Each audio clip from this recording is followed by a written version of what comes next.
Hello, and welcome to the Mike Guarneri podcast. This is episode 7. So, I'm done teasing everybody about discussing some of the occult orders that existed and they still exist today. So, I want to get into that.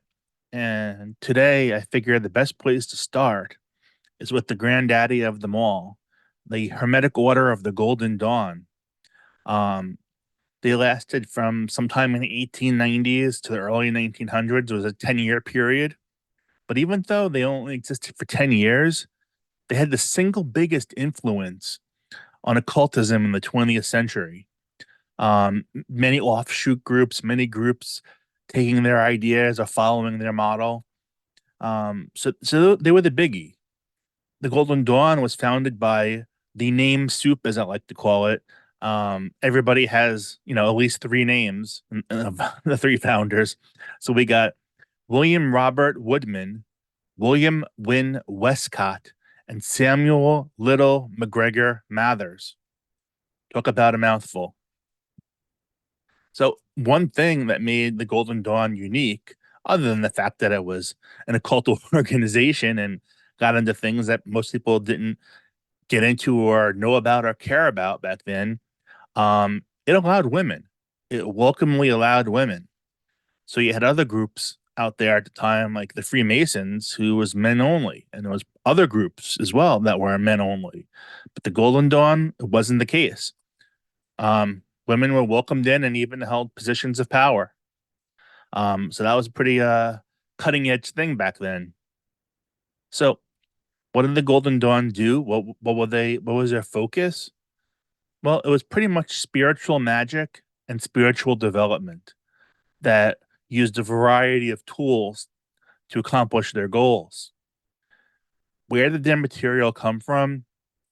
Obviously, it was put together in the late 1800s, but it information could have come from antiquity. It could have been made up years before. It could have been made up by them.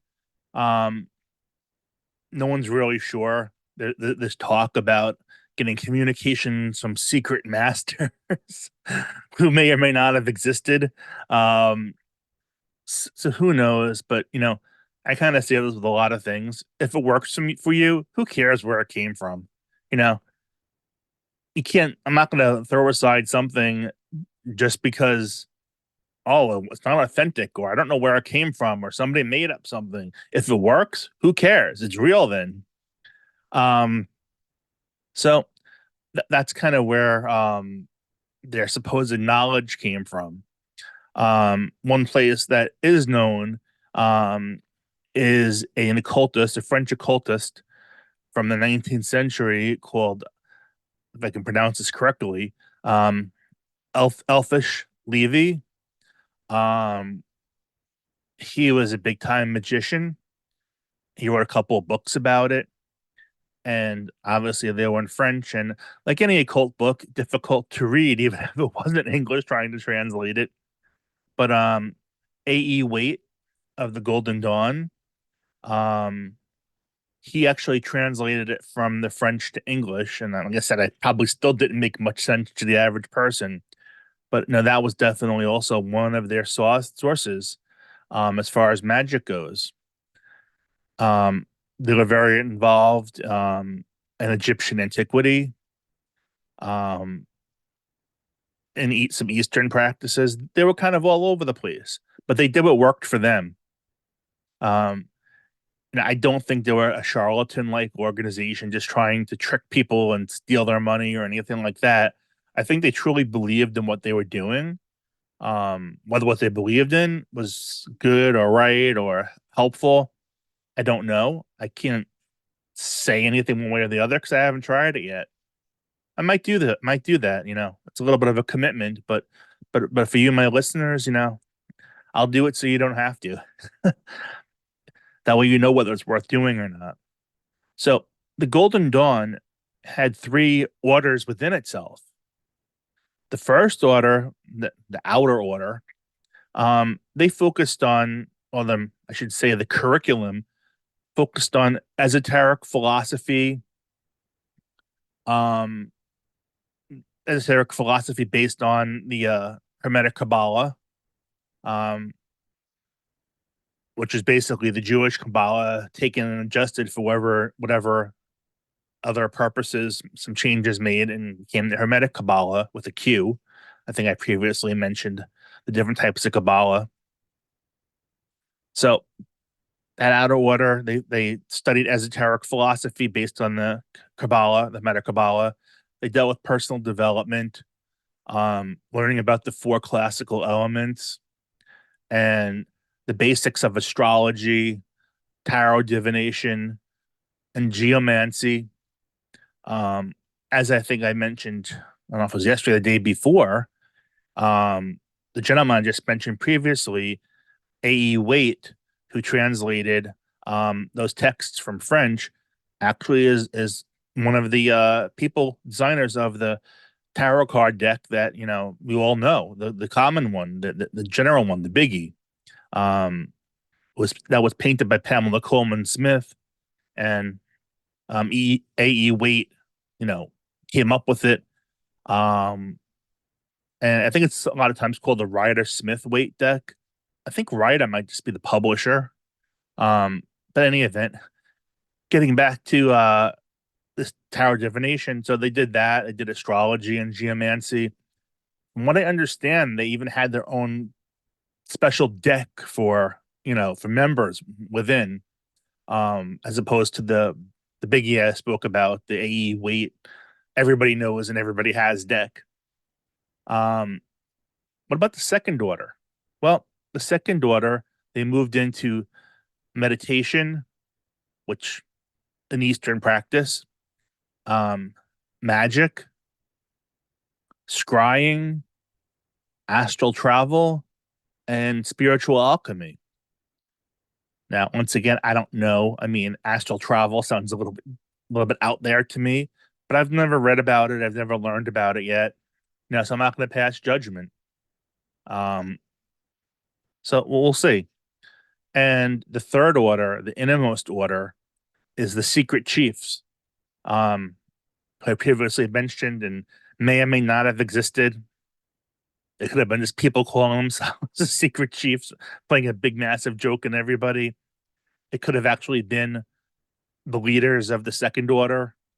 It could have been someone's imagination on drugs. I mean, I don't know what the secret chiefs really are. I don't know if anybody really does, um, but those are the three orders within the Golden Dawn.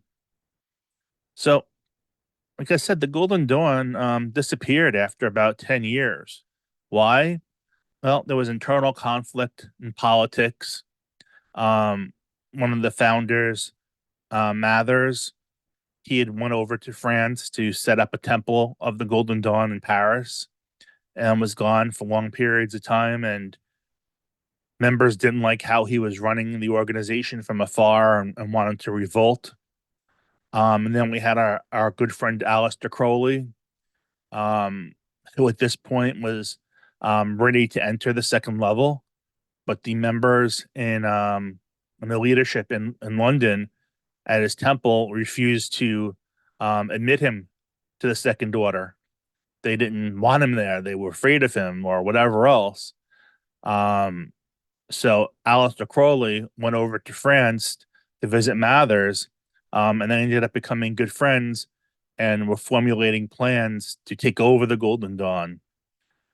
Basically, the whole thing kind of fell apart, as these things tend to happen to. Um, there was still Golden Dawn temples in the UK that existed for a while that had actual lineage from the original one in London. But some of those died out over time, and it's pretty much done. However, members of the Golden Dawn did create offshoot orders based upon the teachings of the Golden Dawn, and maybe adding in their own special flavor. Um, it's not exhaustive of a list here, but a few of them are Stella Montetania, Alpha et Omega, Builders of the Adytum, Astra Argentum, the Ordo Templi Orientis, and there's probably more. These are the ones I know of from my studying and research so far. So, who made up the Golden Dawn? Who were their members? Who thought this stuff was worth learning? Well, there were a lot of people in aristocracy and in the high life in London and in England, big time people who probably might have been embarrassed if anybody knew that they were involved with the occult. Um, but there are some big names that there's lists of them online. A lot of them, honestly, even though they might have been famous people, I don't know who they are. But two names that stuck out to me um, was uh, Sir Arthur Conan Doyle and W.B. Yeats. Yeats. Sorry, I can't speak today. So Sir Arthur Conan Doyle and W.B. Yeats um, were both members of the Golden Dawn. So where do you go now if you're interested in learning about the Golden Dawn or trying out their practices and their curriculum? Well, there's a few ways because now everything is basically public. Well, there's secret rituals and whatever else. I don't think it makes it any less valid if they were valid to begin with. Um, but they're one of how do I go back? So I had mentioned that Aleister Crowley was a member of the Golden Dawn. So his assistant, I guess secretary, at one point was a man named Israel Regardie. Um, I think he attained the rank of adept something. I don't know if it was major or minor or what. I can't remember. But he actually consecrated a temple um, in Georgia, and I think promoted two people in the order um, to adepts and one to a neophyte. Um, Continuing, I guess you can claim lineage to the original Golden Dawn, from the Golden Dawn to Aleister Crowley, to Israel Regardie, to this place. Um, they still exist now because this all happened, I believe, in the late 70s or early 80s. They're called the Hermetic Order of the Golden Dawn Inc. You can find them online. Um, I'm assuming they charge for some sort of curriculum they have or whatever. I don't know. But the people who run it, the Ciceros, do have a number of books out about the Golden Dawn and about the magic and the practices and whatever else, as well as one interesting book that allows you to do self initiation into the Golden Dawn. So, you know, the information's out there if you want to learn about them, if you want to study their curriculum, if you want to try their rituals, whatever the case may be. Nothing's stopping you anymore. It's the unhidden hidden. So they're out there. Um, Easy to get the information. So I'm gonna wrap it up for today because the Golden Dawn was a biggie and took a little bit of time. Tomorrow we'll talk about some more organizations, some more occult orders and whatnot. Probably start with some of these offshoots of the Golden Dawn. Some of them are pretty interesting. So until tomorrow, stay well.